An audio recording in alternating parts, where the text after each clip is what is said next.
I will deal with you. Some people say, look at you, you are useless, make you. Some people say, I will deal with you. Some people say, look at you, you are useless. I've come to tell you.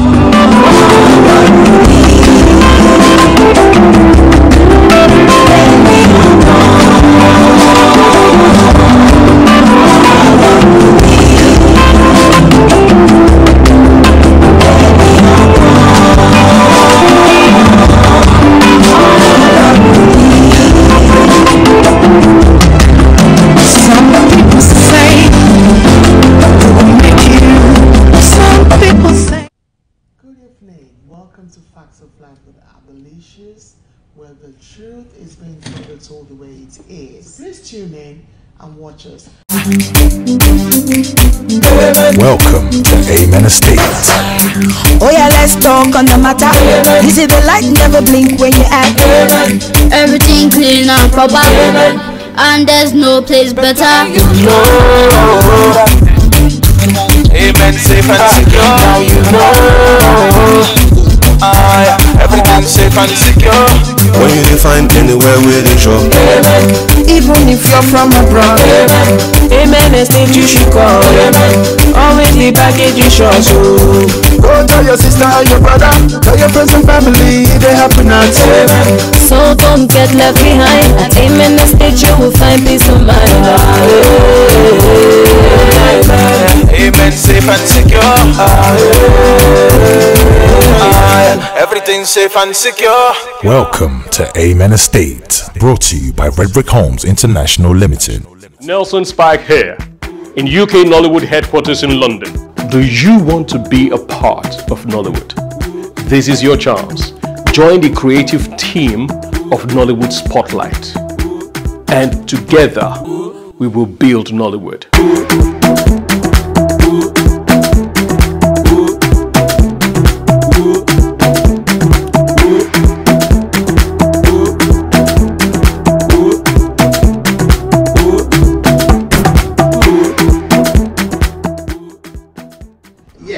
We are back, and this time around I've got my fantastic brothers.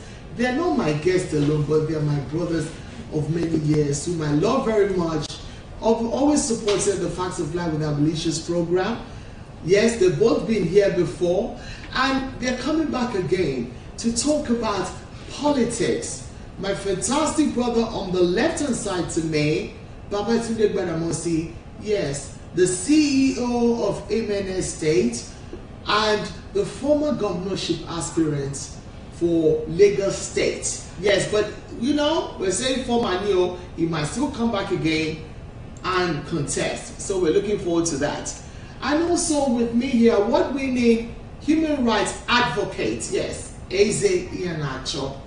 He is a fantastic person. Honestly, you need to actually go on his Facebook page to listen to a lot, because he does a lot of live program as well, and he talks about humanitarian issue. Now we are going to be talking about what is happening in Nigeria currently. Yes, touching up on different topics. First of all, it is the Nnami Kanu issue with the soldiers, and I believe my lovely gentlemen here, they're gonna give themselves a little bit. For those of you who are just tuning in for the first time watching the program, you would know a little bit about them. So I'm going to start with my lovely BABATUNDE.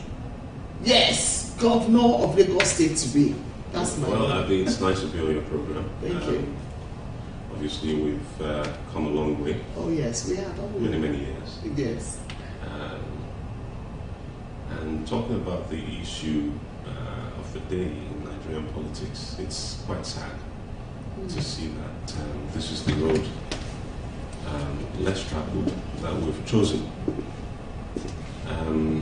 Unfortunately, things are panning out in ways that quite a few of us actually predicted they would. Yes. And it's sad to be able to predict exactly what's going to happen, knowing that it's going to be quite horrible. and then watching people insist on traveling that same famished road to the point where we are today. The issue of agitation for self-determination is one that is recognized by the United Nations Charter, such that you have similar agitation, albeit, it must be said, a lot more civil in Scotland, in Spain, and throughout history, especially recent history, the last 2-3 decades, we've had similar agitations across continents, and several hitherto unwieldy countries have found themselves balkanized into much smaller, much more agile, much more prosperous, must be said also, units. The USSR is the best example of that. After perestroika came glasnost, and before we knew what was happening, the behemoth that used to be the USSR had broken up into its component states. Yugoslavia is another example where the Serbians, the ethnic Serbians, insisted that the country had to stay together at all costs and by all means, and that their unity was non-negotiable. That language sounds very familiar today because we hear it all the time in Nigeria, that the unity of Yugoslavia was not negotiable. Militias began to roam the countryside, killing people, and we're having that in Nigeria right now. We know that there's a militia from a particular ethnic group going around killing people across the country, instigating a climate of fear and terror. And it looks to me as if the authorities are very, very reluctant to do anything about this particular militia. In fact, there seems to be tacit support. I believe that there is a panel of inquiry set up by the Vice President whilst he was acting president to look into the herdsmen and farmer clashes, particularly in the Benin area. And some of the witnesses that have given testimony at this panel have made allegations, very serious allegations, about the Nigerian army and its conduct as regards the Fulani attacks. Let there be no doubt in anybody's mind that it is in fact Fulani. Call them cattle rearers, call them terrorists, call them foreigners from Niger and Mali, as some northern governors did about a year ago or so. Whatever country they're from, there is no argument as to who they are and what ethnic group they belong to.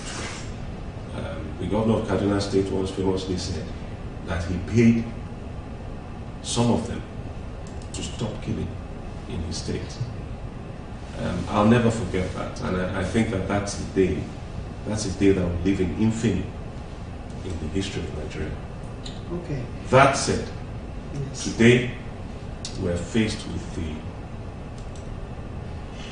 horrible situation in the southeast, where the military have gone ostensibly to show force. I don't know who to. I would have thought that the more important, the more pressing issue today is the issue of Boko Haram entering military barracks at will, killing soldiers, killing policemen, abducting police women. That was denied initially until Shekau came out with this video showing ladies he alleged were police women that he abducted. I think that that's our priority right now. External aggression, aggression that spans 3 countries, from an amorphous organization seeking to, militarily slice off a bit of Nigeria in the northeast and control it, run it as a government. They did that in the past when we were not getting any help from our international partners. until the Jonathan administration was able to get weapons from other friendly countries that saw the near defeat of Boko Haram until just before the elections. So we now have this situation on our hands in the southeast, and the army are not to be proud of right now. I'm going to interrupt you a little bit because we'll come back to that. But I wanted Eze to chip in, say a little bit about yourself, and also what you think about this Nnami Kanu and the soldiers saga that's currently happening. Because I know you did a live video on it. Yes. Okay, well, I'm going to say that. And also because you're also from that area as well. Yes, I speak as an advocate for humanity. I don't speak for any individual, any community, any nation, or any continent. I don't got time for that. I'm looking at the whole project called humanity. I guess the thing is, in life, if one has not quite understood what the issues are, okay, you can be treating headache when you are suffering malaria or suffering cancer. So I, for one, believes in looking at the real root cause of the problems we have.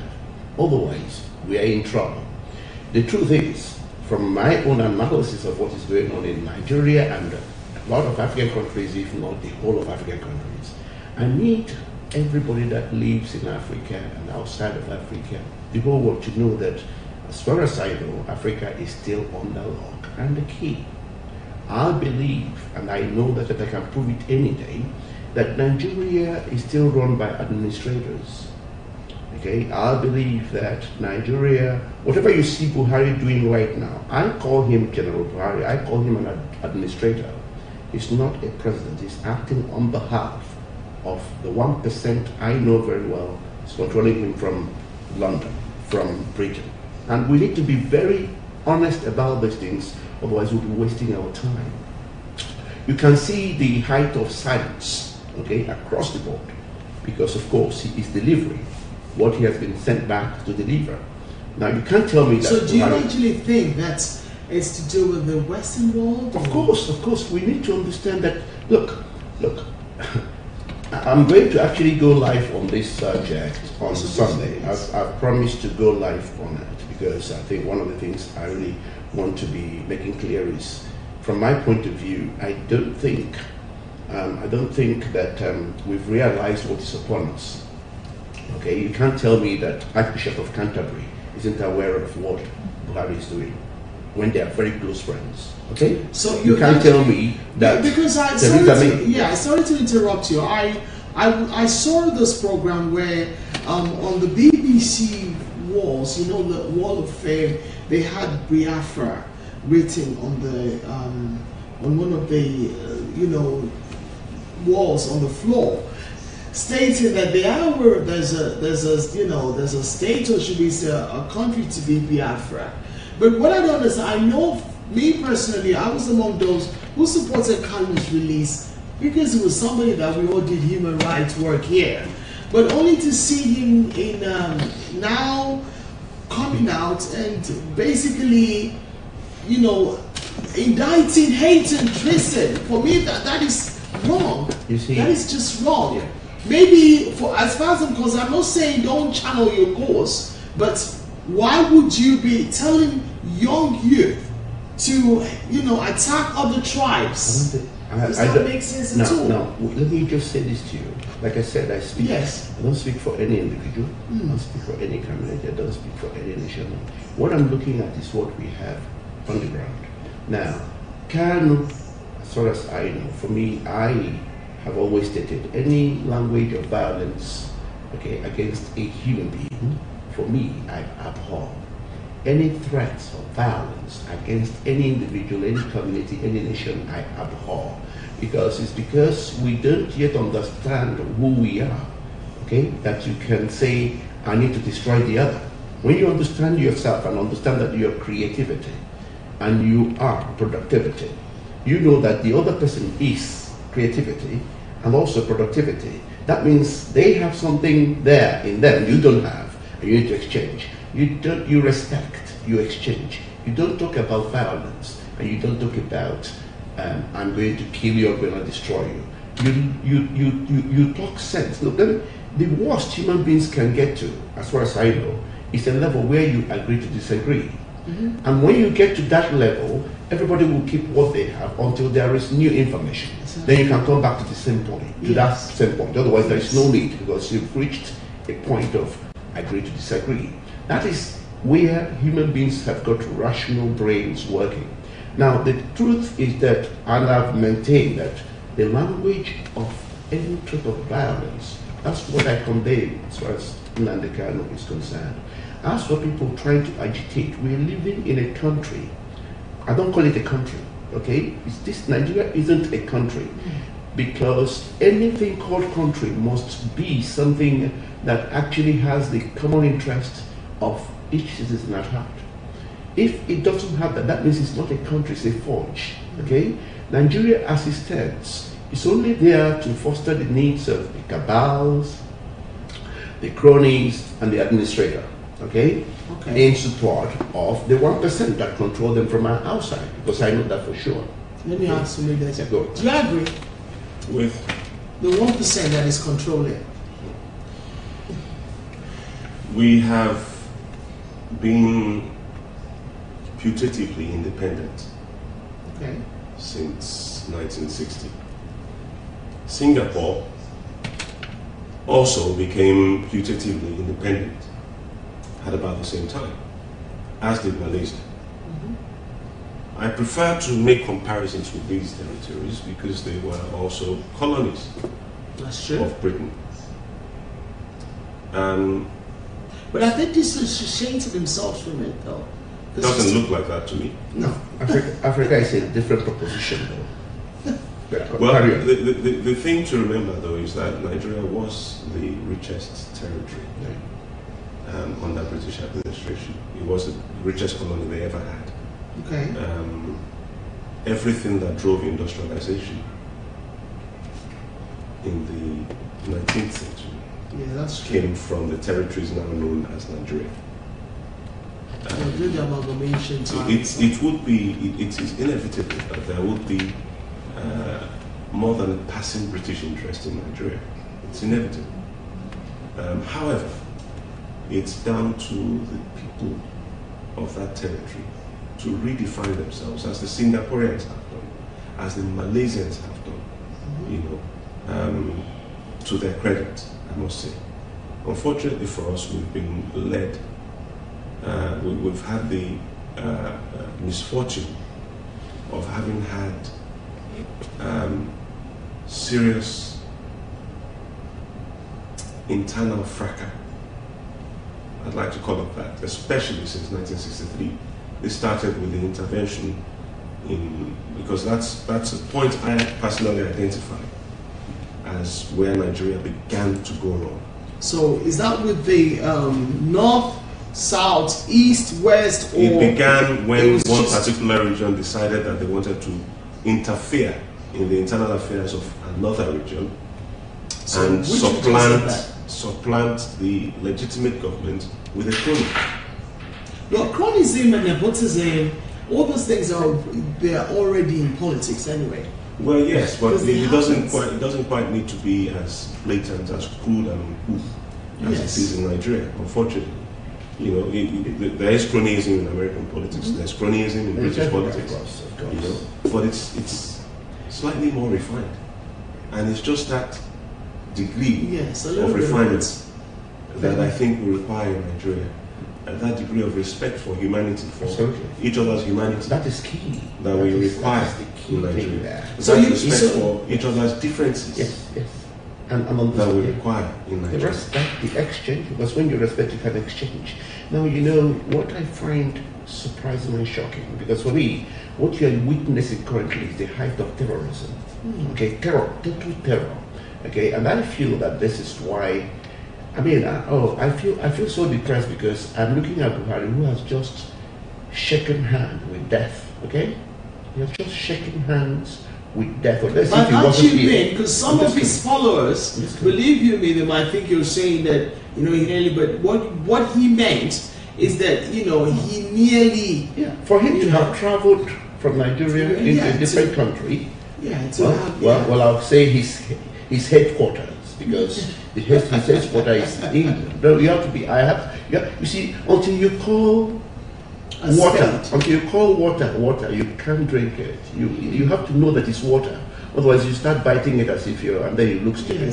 So the thing is, you couldn't have left a territory into another territory and spent 104 days, okay, without that place meaning something to you. And then you are coupled back up to go and deliver a message, okay? Instead of feeling ashamed that you've abandoned your people, if you say they are your people, some of them are more ill than you, okay? Some of them, and some of them had died because of poor health care, which you left them, whether you like it or not, it is your health care. And you are the only person who can sort it out, no one else. Well, okay? we have Oshibade doing a lot. Well, it is, he's not supposed to have vacated his territory. Theresa May would not leave England for anywhere else for more than 2 weeks. That's true. England will be set alight. Oh yes, that's true. So he had gotten home instead of feeling ashamed that he took the national resources, and went and spent somewhere else, So feeling ashamed, he declared war. Actually, that's what he declared. Okay, and he has practically shown it. It's not that I was checking. I thought, did I miss something? Did these Biafran agitators, whether they are right or wrong, were they killing people? Have they started moving towards? What are they doing? You see, I think the problem, guys, is so for me personally, I think the problem was that I saw some of the videos that Nnami Kanu was doing, and I was a bit taken aback with the venom and hatred and attack. Was this recent? Yeah, recently. There was one of the Okorocha one, the governor of, I think it was Imo State, Okorocha. Okay. He basically, and I thought, okay, look, yes, you believe in a cause you want to. I'm a human rights activist. I do this, we've been doing this for many years, you and I, and we know what it entails that if you're going to ask, you know, you want something done, there's a way and a constructive manner to do it. But when you start indicting treason, you're looking for trouble. Well, no, but if it is Nnamdi Kanu, you see, for me, okay, if Nigeria was functional, okay, from what I heard during the time he was given bail, okay, I was surprised that they didn't arrest him because the bail conditions I saw, okay, were such that he couldn't even take pictures with more than 9 or 10 people. Okay, that's what I saw. Exactly, that's what I saw as well. So it tells you a lot about the place you call Nigeria. Because if the judicial system is this, you know, it's almost a joke. Yeah? So, okay, if it is about Nnamdi Kanu, okay, hello, if you think he has done something illegal, anything illegal, you've got the police, you've got the court system. You can't now descend with the army.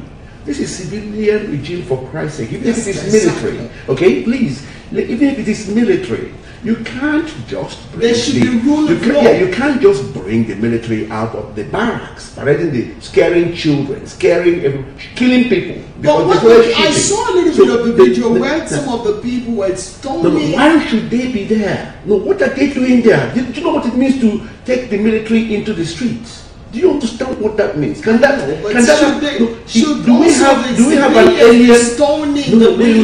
What are they doing in that local area? What are they doing there? What are they there for? Shooting. And they were shooting. No, they were shooting. They were not supposed to be there. This is military. This is civilian regime. This guy is acting. In fact, I am actually going on air to highlight what I believe is psychosis, because I don't think this is rational. Yes, no, I'm not joking. I'm not joking. Right. Because look, if there is someone or people who are committing or have gone against the rule of law, there are, in fact, as far as I know, Nigerian police are still very armed, and there are millions of them. Okay. And this is what baffled me. You send the police to arrest them, bring them before the courts. Okay? If you think that Nnamdi Kanu has violated the court order or his bail conditions, you should have a process, a working process that brings him back to court. You can't release the military that are supposed to be protecting the citizens of Nigeria against itself That this is mental health, this is madness, and I'm asking, what are the so-called civilized people of this world? How come they've gone all silent? Where is the Archbishop of Canterbury? I know why I'm asking this question. Yeah. Where is the British politicians? Where is the British media? Now let me tell you, because people need to understand these things. Sure. Britain is looking at what I call the evil blueprint, and they are operating along those lines again. And this is all born. We must be able to have, if there's proof for it, because we're on air. It wasn't just. There's no speculation. Okay. Because you see, first of all, what you judge this by is the fact that you find that British media will not say a word. Remember when Jonathan was there? In fact, Channel 4 had already started a program trying to find a way to bring Jonathan down, because it was all about regime change. I was at the House of Parliament when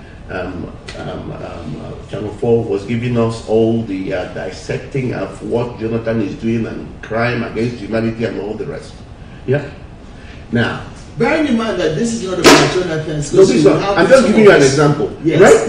Right now, you know that this is not the first time Buhari had done this. Buhari had actually killed these Biafran protesters before. He's actually sent the army and they got shot. When was this? Recently? Oh yeah. Last year, I think. That was last year. The year that the time Nnamdi was arrested.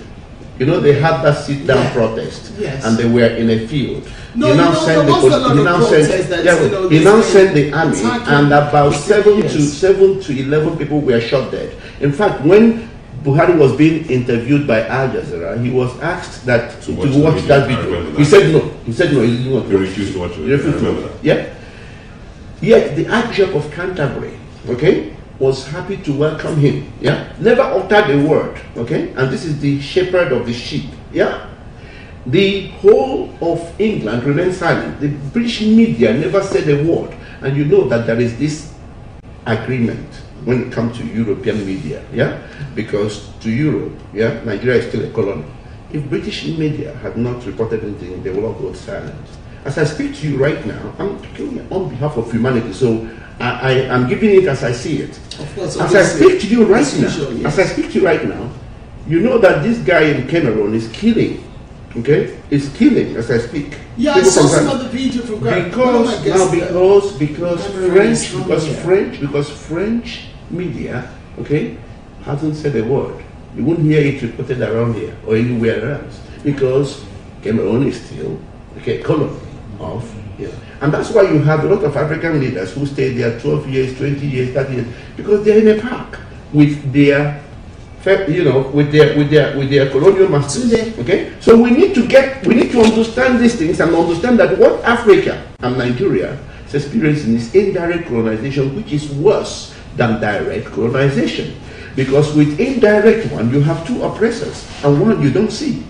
With direct one, at least you know who to hold responsible, and they will give you at least good roads, good hospital, good that, because they know they are solely responsible. In this instance, okay, you have two oppressors, okay? One is on scene, okay? And the pack is that the administrator okay, let me just ask this question, because I want to ask this question. But this is actually the bottom. This is the bottom line. This is the root of our problem, and we need to understand it. It's always good having you today. You guys are right, because you're very passionate about. This is what we do, human rights work. We're very passionate. So please, guys, it is nothing personal against you, the fans of Buhari and stuff, but the truth must be told, as the program says, facts of life with ABBILICIOUS, where the truth is being said or told the way it is. Now, today, what do you have to say? Because Eze, is saying how he sees it. I want to hear from your side, because I know you will calmly tell us what it is, and I know you have been. You're in Nigeria dealing with them. I mean, the issue with the Nigerian politics and what's going on. I mean, this kind of issue is scary, because, like I said, I posted something on my like page, Facts of Life with ABBILICIOUS, and also regarding this, and I felt, you know what? Okay, Femi Falana, senior advocate Femi Falana, uncle, said something. and they said it was illegal. But I'm a bit surprised that why didn't he come out to condemn the thing before it got to the level it did? So what do you say? Well, everything I wanted to say I said earlier, which is that it's an unfortunate situation. It should never have happened. Eze has highlighted my position of the matter, which is that there was bail that had been granted to Kanu by a court of law. That from the bail conditions, it was clear he was in violation of those bail conditions from the get-go. From day one, he was in violation. And if we were living in a country of laws, the court would have made a pronouncement. The federal government would have approached the court immediately and got a pronouncement revoking the bail, or demanding that Kanu be yanked into court again, perhaps to get a good talking to, a reminder that, look, you do this again, you know, a slap on the wrist at least, even if not detention. So that didn't happen until, you know, the young man had managed to whip his supporters into a massive frenzy. It was unbelievable. I saw it and I thought, oh my goodness. And you got millions of people, you know, crowding around him and making him into a mini god. Basically deifying him. Now, at the end of the day, it looks to me as if somebody somewhere wanted that deification. That's right, there you go. In order to get to where somebody wanted that. What you're seeing here is a play acting. I told you there is something called an evil blueprint. Proceed, my son. Somebody somewhere perhaps wanted things to escalate to a specific level, where they would then be able to take certain actions and justify them based on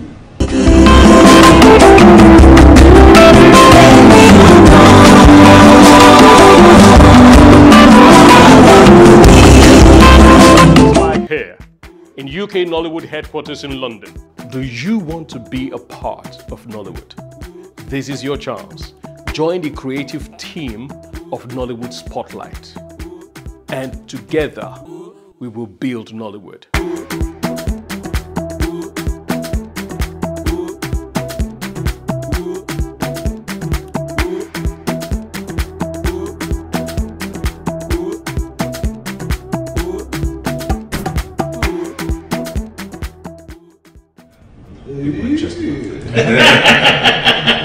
So he got so piqued by that incident. He was so touched by it. He decided that he was going to take profits from his factory and use that to build a road. Fortunately, around the time the thing began to crystallize, his cousin, H.O. Ofoko, had recently qualified as Nigeria's first qualified architect. Wow. He's also from Ikorodu. So my grandfather corralled him into the thing. I said, look, my friend, come and design a road for us. You know. So they designed this road, and the man put 50% of the costs of construction down, and carried can and basket and started going from town to town in Remo. And that was how he met Awolowo for the first time, by the way. When he went to Ikene, to go and bang the drum and say, look, you guys should donate to this thing, we need this road, blah, blah, blah. So they built the road, they built the Ikorodu road. Self-actualization. I can see where you're going. He went to the colonial office, he went to the colonial government first and asked for a road. And they said to him, to paraphrase him, they said to him, do we look like we came to build roads for you people? We only came here to take resources. That is what they told him. He told me that. Nobody else told me. I didn't hear this story second hand. I heard him from him first hand. I saw your point coming, and I knew. So where I'm driving at is that that generation of Nigerians, of Western Nigerians, I'm going to restrict myself to that for now, because that's what I know. Yes. That generation of Western Nigerians were self-starters. They were. They were self-starters. They were determined to meet whatever challenges this world was going to throw at them. There are a lot of other things that I know about that era that I cannot talk about. I'm sorry guys, come to think of what you're saying about your granddad. I remember when my own grandfather was among the men who fought the Burma War in the Second World War. Yeah. And up until now, we're still waiting to see when the Africans, because we had the Gherkins, where they gave them... No, they will never give you but it's very sad because my grandfather was the valet of Kosodo in this thing. And they will never give you that recognition. It was something that he wanted his children and grandchildren to... There is still latent racism. Let's not deceive ourselves. No, but at the end of the day, these are people who fought the Burma Wars. So I understand they won the war. Coming from. Excuse me, they did not fight it. They won the credit that's been given to the Gurkhas is actually undue. But what about it was the Nigerians that won the war. Because we are having the same issue that won the war. Because they were so hardy, yes, they were so strong, and they were so dark.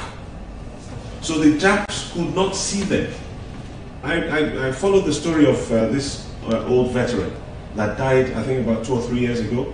He actually wrote his journals and deposited it at the British War Museum. And some journalist at Al Jazeera found that journal, traced the man to Lagos. It was on Facebook. I know. Unfortunately, that we have not been able to, because my grandfather, it was something that he felt that, it was their generation that came back and gave my grandfather's generation the courage to say, what, these people bleed just like us, Exactly. Which is, I'm just trying to say, these guys bleed, they die just like us. They get shot, they drop dead. I got your point. Let me speak to you now as a British, talking to you as an African, okay? And I'll tell you exactly what is going on. Now, as a British, one thing I have understood is that Africa, is very important to the Europeans. Very, very important. Because of the mineral resources? We know from where we are sitting. I have to be very, I'm talking to you right now, so perhaps you can. I like metaphors. I believe in metaphors, so perhaps you will get to it. We know that in Africa lies at least half of our world's natural resources. And yes, we might ignore Singapore and ignore Malaysia and not put too much confusion there. But here, this is where we believe that whatever happens, even as we are exiting Europe and we are onshore, and we are just shaking, we need to create some confusion over there, just in case, so that we can get from our administrators, we can get what we want, to make sure that even if we have made a mistake, somebody pays for it. I'm talking to you as a British right now. Whether you want to appreciate it or not, that's up to you. I hear you totally. Now, and I'm going further in telling you, and I want to give you a categorical example, because from here, perhaps you begin to see why. Sir, you're preaching to the choir, sir. I'm happy. I'm happy. So, okay, let me preach to our audience. Yes. I would hasten to add at this point. Okay, before I proceed, is that right? Before you proceed. I hasten to add at this point that there is a certain wisdom in subtlety. Interesting. I'm listening. When BADAMOSI decided to build Kudu, he left the colonists completely. Never went back to them. He went back to the grassroots, went to mobilize the school children. They cut the path for that road all the way to Yaba. The areas that you now know as Pangrove, Onikman, and Fadeg, they were non-existent, they were just jungle. Wow. It was the people of Grogu that cut the path all the way from Grogu straight to Yaba. Jibo was not in existence. No. Yes. Interesting. They cut a path right through Maryland, Ojota, Ketu, Matot, all those areas, they cut that path through. And the bridges were built by Nigerian engineers from Abeokuta. They called them Bailey bridges in those days. Metal and wood. Yes. So what I'm trying to say is that, and I'm deliberately lowering my voice so that you guys at home will understand that this message is for you. Yes. There is a certain wisdom in subtlety that we must not ignore. Ijebu people will say, that is when your yam is cooked. Finished cooking. You don't eat it openly, waju. You small hands. You eat it, quietly and subtly. Because we're dealing with a crafty world. Now, let me be very frank with you, because you see, from where I'm sitting, unfortunately, because I am an advocate for humanity, I haven't got the time for. So I've actually written my funeral oration. Oh yes. You need to know. No, I want to. I just leave it. Okay. You come to the book in it. All right. But I'm telling you that I've already written my funeral oration. Okay, so I don't mind, because I understand the transient nature of this world. Those who try to hang on to life usually lose it anyway. Yes. And whether you want to lose it or not, you're still going to lose it, whether you like it or not. That's so you see, absolutely. So when you calculate life without death, then you are foolish, because you don't know what you're doing with. Now, and that is why I say to human beings, please pause and understand your status here on earth. Because if you haven't done so, you keep acting like a lunatic.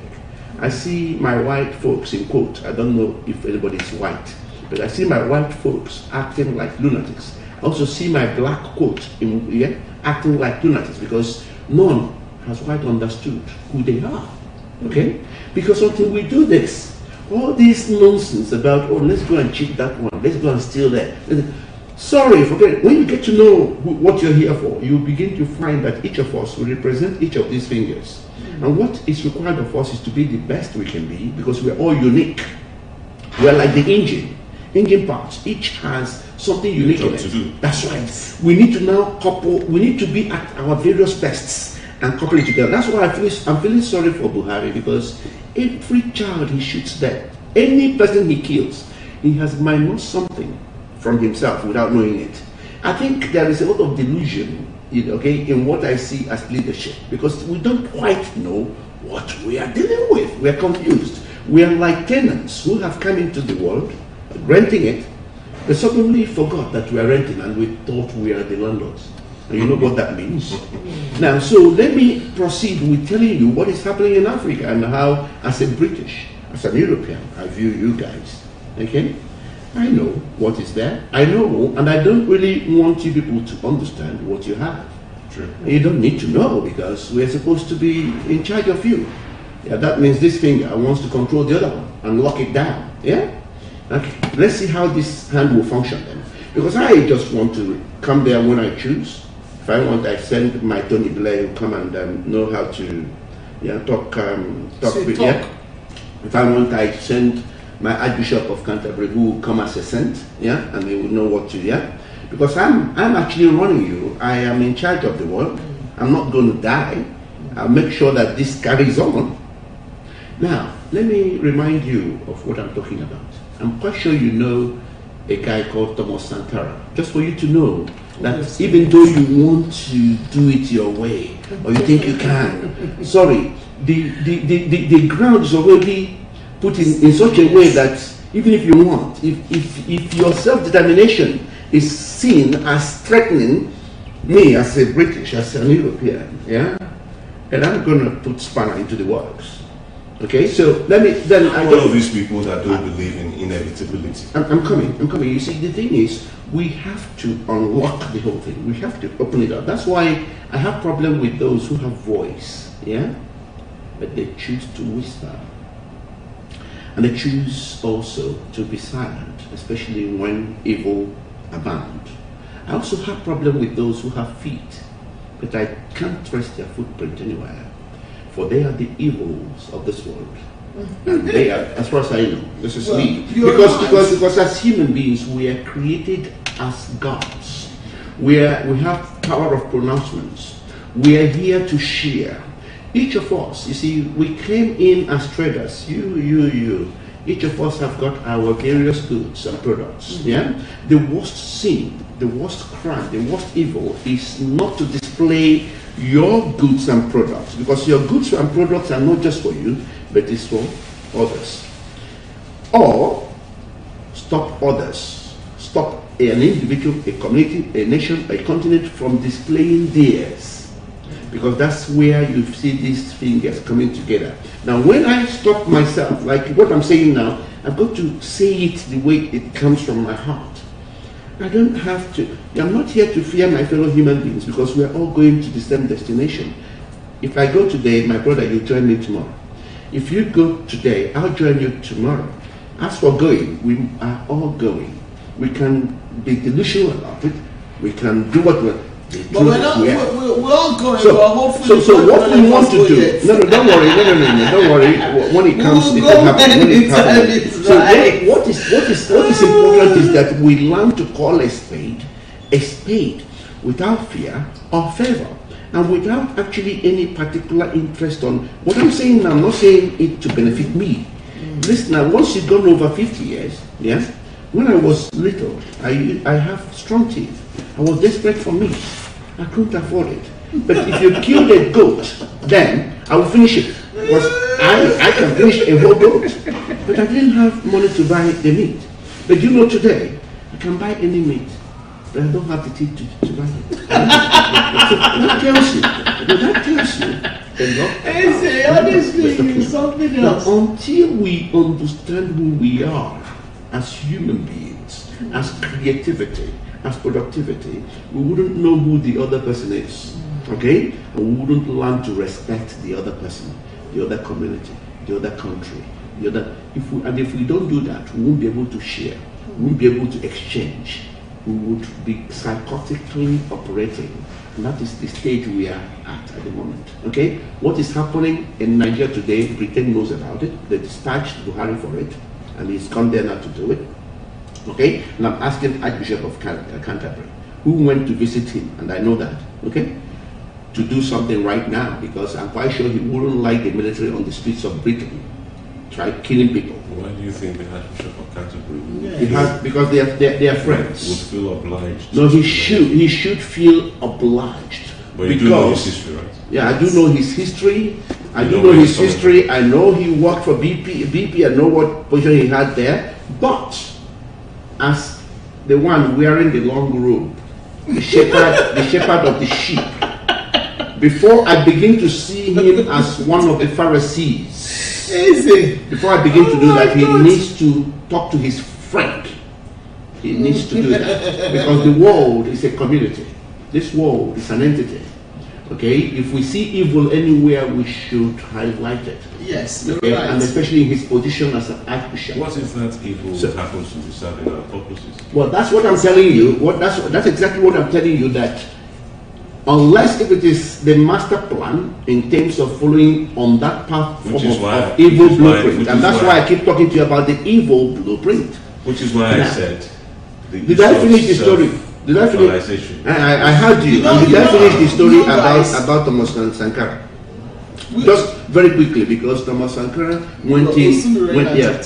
Thomas Sankara went in with that spirit of self-actualization. Okay. First of all, he made sure that the name he wants his country to answer was a name that reflected them, not a foreign name. He named it Burkina Faso.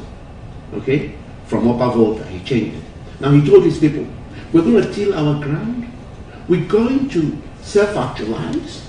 Of course, France became worried very quickly. They got mad immediately because once he stopped importation of foreign goods, because he wanted to, of course, they immediately. Do you realize that there's some? Sorry to cut you short. Do you realize that there's some countries in Africa, like the Eritreans and other Sudanese countries, on the side of the is it not east? The east, sorry, that do their own thing without involvement of other. But they were never colonized. They were never colonized. They were never colonized. Yeah, and they were never. Yeah, they were never. And not only that, but not only that, you have to know that this is whenever you have people who whisper and people who, okay, they are always calculating. They can't go and do everywhere because they will lose. It's like chasing everything. Okay, they have their target. Nigeria is a huge target, massive one. Okay, so and we need to understand that. Okay, the world needs to understand that. Today. Thank you so much. But I hope you'll be looking for solution. Oh yes, we will be looking for solution because I know we've been talking, and honestly, it's been a fantastic program, and I know a lot of people have been watching. You know, and I'm glad to have you two again. You guys are fantastic. Today, what's your last take on this? Because I know definitely you are still coming back to contest. I know you're not. The jury is still out of that one. But you know, apart from that, it's good hearing about Grandpa. You know, and the fact that the way he has created Amen Estate is just a little bit of like visualizing, and also is what Grandpa was doing, you know, regarding the roads, and making sure that making Nigeria develop. And if anybody sees them, yes, if you go on to www.amenestate and see the fantastic work, this is my brother for many years, my best friend, one of my best friends. We used to hang out a lot, but we thank God that you're doing very well over there. If we go and if you see that, you'll be shocked. It's like living abroad. And honestly, I want you to say the last thing regarding your, what is happening, this Kanu matter, how things can... What I'm going to advise everyone to do is to just calm down for a second. Just take a deep breath and stop for a minute to consider your positions on both sides. Stop for a minute to consider your positions and try and, imagine what position history will put you in this whole matter. Because, every day we're creating history. Of course. The question you need to ask yourself is, what side of the divide do you want to be on when the story is told? Great. Okay, this is Eze's book that he wrote. He launched it. Unfortunately, I was in Manchester when this was done. I had a program, so I missed it. But is this my copy? So you're just bringing this? I need to check whether I've written something on it. You better make sure you sign mine. I think something on it, so don't worry. Okay. No, my own. I'll find one. It says, "Our world in metaphors, driven by the truth." Yes. Now, as part of solution, okay, I've made it clear before that the only way for us now, okay, no matter what anybody thinks, there is no way we go now that is easy. But the only thing I see that will be primarily for the interest of an average Nigerian in Nigeria is through federalism. Okay. That is the only thing that will happen now, and I know that that would happen though. No, but it should happen. It should happen. That is the only way you can harness the talent of individuals, the resources within communities. Let them pay. No, we need to do that. Let them pay tax to the federal government. Let's just replicate what is happening in America. Yes, we'll make our mistakes, we'll learn from them, but then you will find that states will start healthy competition. Between 1953, that is the only thing. The way Nigeria, the way Nigeria is currently is not in the interest of an average Nigerian. It is an embarrassment. It makes my heart bleed.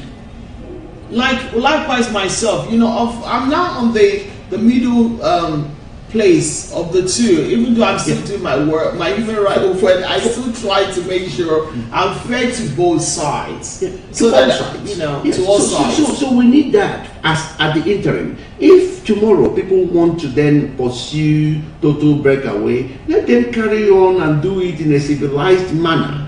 Okay? But I think at the interim, this is what we should be hammering at. Let us, and this is achievable. It's achievable. Let's make our mistakes. Let's not. So what do you tax to the issue now that what do you think should happen? The military should go back to the barracks. Okay, if they want to arrest Kanu, or if the court wants to recall him, let the police do their job. That is what they are there for. Because they heard something that they were trying to forget about forget what absolute nonsense. I'm sorry to say. I'm very sorry. So are you saying that all the things are kind of as well as no, you don't send in the military. The police. Under soft provocation, the Nigerian army, we are yet to see any munitions. That's right. Fired by the IPOB. No, nobody has fired any ammunition. Okay. But these guys are training soldiers. Oh please, forget about all those stories. Let's be objective in our analysis. Anything can be said. But there were pictures. People can also say that people can also you've seen people carrying gun. No, I've seen them carrying guns. Have you seen any military? I'm not have saying have you seen any military man killed? Pictures. My dear good brother made it clear here that we are dealing with issues where Boko Haram are going into barracks killing soldiers. Okay? And nothing, we can't see what is happening there. But you see, the problem is that with the Boko Haram thing, they're making it say, they're claiming that Boko Haram has stopped killing. Please, these are all stories. We know it's not true. When you have a government that has somebody called Lai Mohammed, do you think he will be saying the truth? No, do you think he will be saying the truth?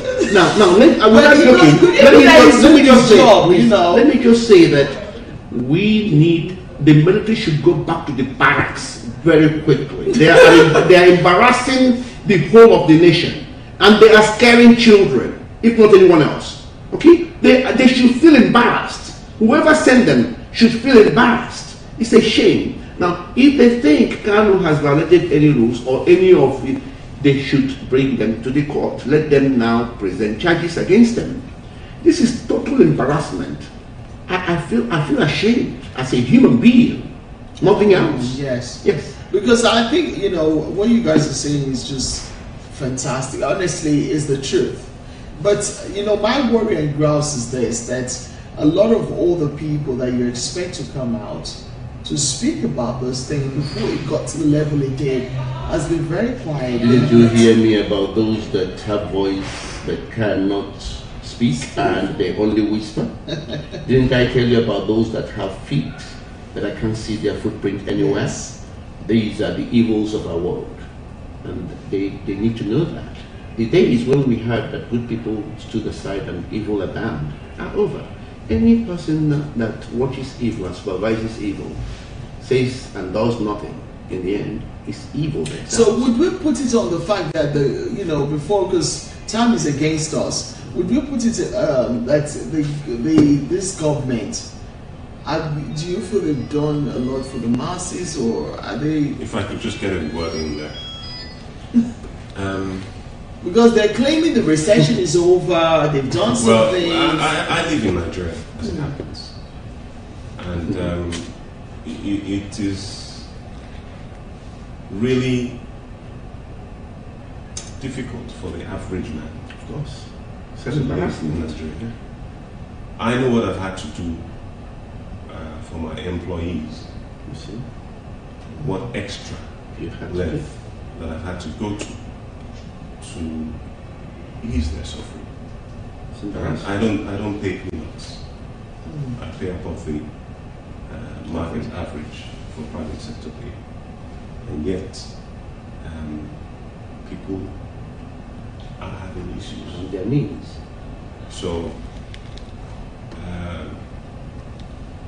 it's the same reason why we decided to present people with the opportunity. You know, Amen Estate is like luxury, high-end. Yes. Expensive, but it's very classy. Well, you say expensive, but you pay for, you get what you pay for. Of course, you get what you pay for. If you want a Rolls Royce, I mean, if you want a really nice car, and you want stuff, you know what to expect. Of course. You know? So we realized that was the reason why we've now created this new offering, okay, where people are able to actualize their dream of living in a structured community where things actually function without necessarily breaking the bank. So we're targeting now the middle classes and the lower classes, okay, to give them the opportunity to live somewhere that the average Briton would be quite happy to live in, because everything works. The electricity works, the water works, the sewage works. There's no soakaways anywhere. In the hospitals? Well, the hospitals will come. The hospitals will come. Healthcare will come. Honestly, you need to go. And we're going to be working on that. And I was inspired, actually. I was inspired to do that by the activities of the churches. Wow. Redeemed Christian Church of God, of which I'm a member, have this arrangement around Lagos Ibadan Expressway, where they just keep expanding. Wow. And then there's the Living Faith, the winners chapter. Winners, yeah. You know, they also have their own winner city. And I looked at it and thought, you know what, this could be the direction that Nigeria needs to go in order to give the people some succor. You know, so I've, you know, sort of headed in that direction to expand on the product, to bring in the people, lowest common denominator if possible, give people the opportunity to own their own homes for as little as we advertise for, with easy payment terms and so on and so forth, which is totally self-funded. Wow. There are no banks involved, because you can't involve Nigerian banks, because they're charging interest rates of about 36%. 36%. Without batting an eye. 36% per annum. You're joking. And if they're going to contest what I just said, you'll be surprised at the figures they'll quote. Wow. They'll be saying things like, "Oh, it's only 26%." I mean, what's the difference? 10%, yes. You know, it's going to be, you know. So again, it comes back to that self-actualization thing that I was talking about. You know, I've actually gone out there, and I'm trying to do something practically to recalibrate people's minds without necessarily making a big splash about it, or getting the government involved. Well, you don't get government involved. You want to get anything from Nigeria. You don't do that. That is the kiss of death for any project. You can't do that. Yeah. You get government involved. Yes, it's a kiss of death. But you know, we're seeing all these things. There should be a way for this thing. There should be a change. We want to drive. We've already started that at Amen Estate. At Amen Estate, we're making a statement. We're saying to people in Nigeria that look, we can actually live better. And it is actually possible to make electricity available. Social mobilization. We've made electricity available at Amen Estate for the last 7 years, unbroken. Yes, unbroken. We've done that. So it's not rocket science.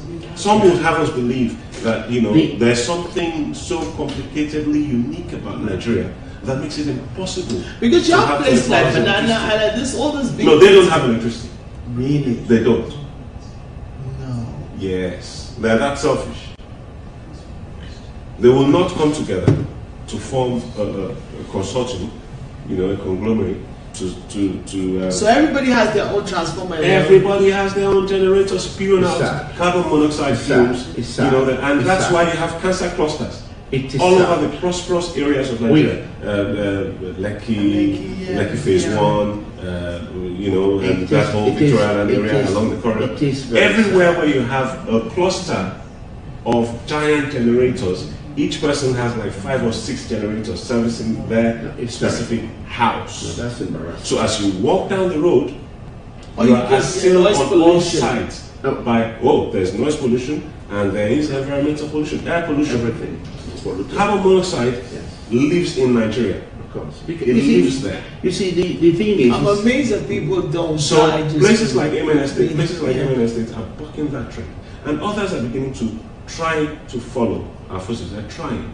Yes, I know. They're not necessarily succeeding. Other estates as well that are doing very well. Yeah, they're trying to like Amen, trying to make sure. But we set the standard. Fantastic. We set the standard, and everybody else tries to follow. Now, what we've done thus far is we've proved to the higher ups that actually it can be done, and a lot of them have voted with their naira, of course, to live at Amen Estate.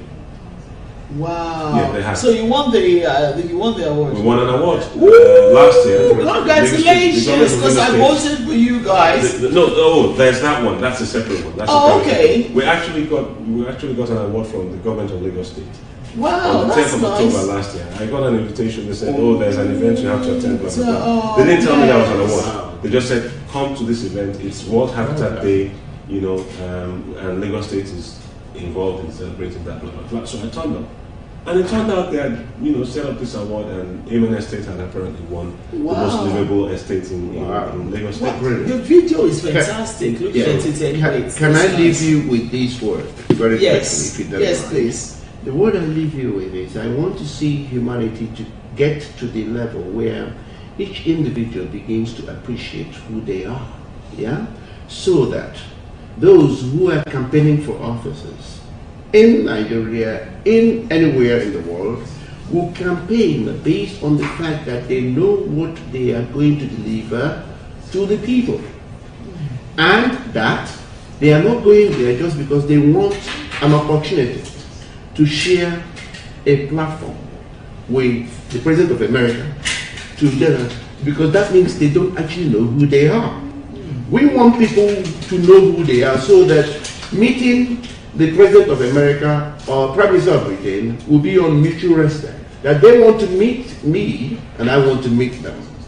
Okay, because a lot of us vie to go there to steal and then to have an opportunity to go and meet these people, thinking that they are more important or less important than them. So I want to see humanity get to the level where everybody appreciates who they are, okay, and do things to earn the respect of others, as well as they give respect to others. It's an exchange.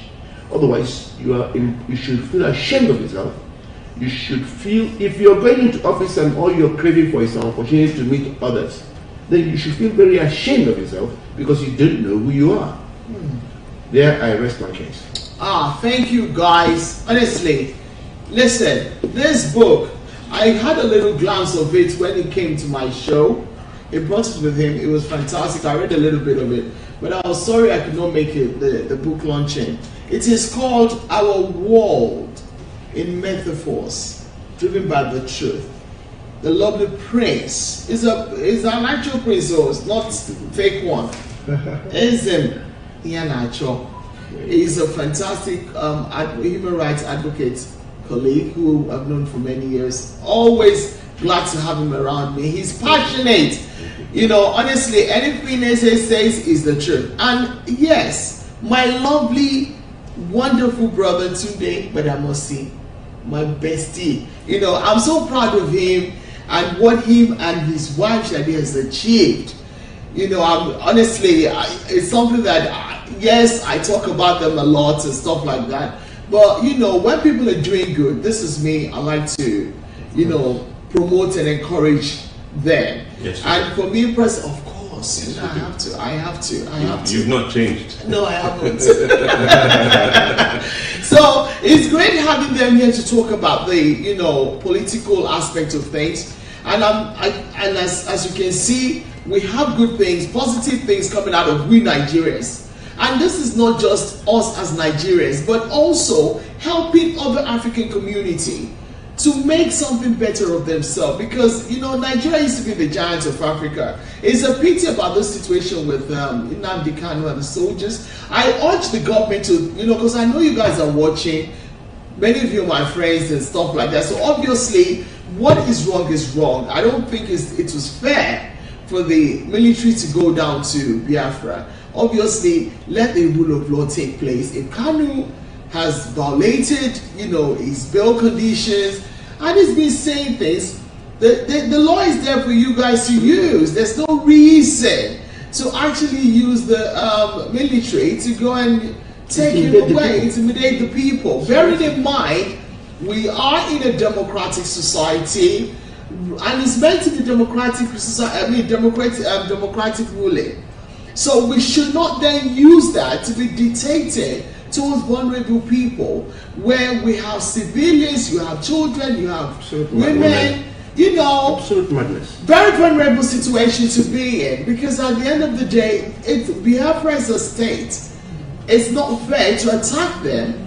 Meanwhile, just because you're trying to, you know, get Kanu out of the place. So please, I urge you all to try and understand by the way, Biafra is not a state yet. Well, it's not a state yet. Okay, they are agitating. They're agitated. Yeah. But you know what? So you use the law, nothing else. Yes. Okay. So they're not a state yet. They're not killing anybody. So if they're not killing anybody, obviously sometimes people say stuff. Kanu probably was just saying all those things out of just talking. I don't think it would probably hurt a fly. But anyway, the law is the law. You know, even as citizens. Well, someone once famously said that the blood of baboons and dogs would, you know, flow in the streets. I mean, you go and arrest them because they said that. Someone once said that. Someone said that. Of course, there you go. Somebody said that and they were not arrested. So somebody once said that if at elections, if they didn't win, they felt that they were cheated, then people should go in the streets and kill people. And in 2011, several hundred youth corpers in Nigeria were killed. They were gruesomely murdered. Exactly. By hordes of fanatics. Psychophants who felt, you know, I think there shouldn't be double standard in the situation with the Nigerian, you know, politics. I call it politics. And I believe that things will change. I mean... Things will change, but Buhari needs to get it clear, and he said to withdraw the army immediately. I'm sure that it's not just the president himself, the vice president. I think they need to join us together. Don't call him president, please. Okay. Yeah, he's an administrator. Okay. He should move he was military. elected president. He should move the military immediately. Well, anything that is happening under the, you know, auspices of what we have is all forged. Everything you see happening in and I would hate to see Nigeria celebrating independence because they haven't got it yet. I need to see, until I see an average Nigerian, and until I see the children of Nigeria, okay, living as human beings, then I don't believe that you know, I think what you're saying is fantastic, because at the end of the day, it's true. I mean, we're saying that this issue here needs to be dealt with. It's embarrassing. It has gone to a point. The topic is very interesting. Absolutely. And you know, we're able to get it. Tunde has always been a cool guy, and you know, passion. But guys, we will be back next week. Yes, definitely next week with the same different topic for discussion. Facts of life with ABBILICIOUS, where the truth is being said or told the way it is.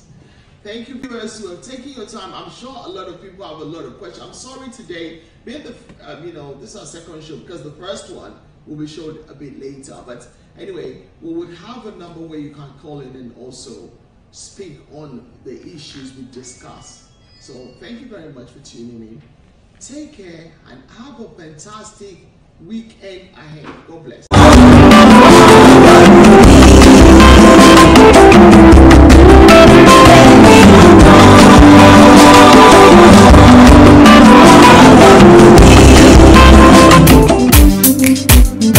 Welcome to Amen Estate. Oh yeah, let's talk on the matter. You see the light never blink when you act.